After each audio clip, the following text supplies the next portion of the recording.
to the family of the Power Platform is the Power Virtual Agent. This went live GA last December, and they're continuing to add new features as with all of the products we're talking about today.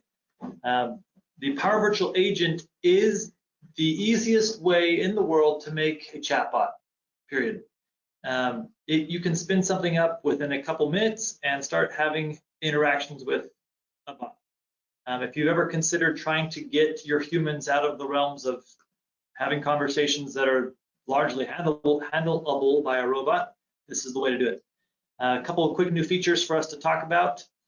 You can now customize a bot's behavior on non-response. So if somebody doesn't answer the bot, you can handle it in different ways.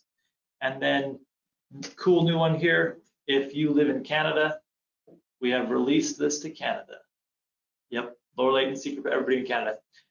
They've done a lot of repairs, maybe not repairs, but bug fixes over the last couple of months that really have solidified the value add of this product. And as well, there's tons of new connectors of places you can interact with the bot. You can now interact with Facebook and Teams and through text messaging. It's becoming pretty awesome.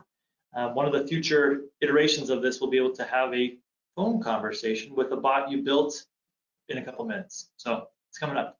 I know most of us hate talking to robots on the phone. So generally speaking, though, this is a pretty good upgrade. So Flow has always been part of the virtual agent, but there's now a much better integration between the two.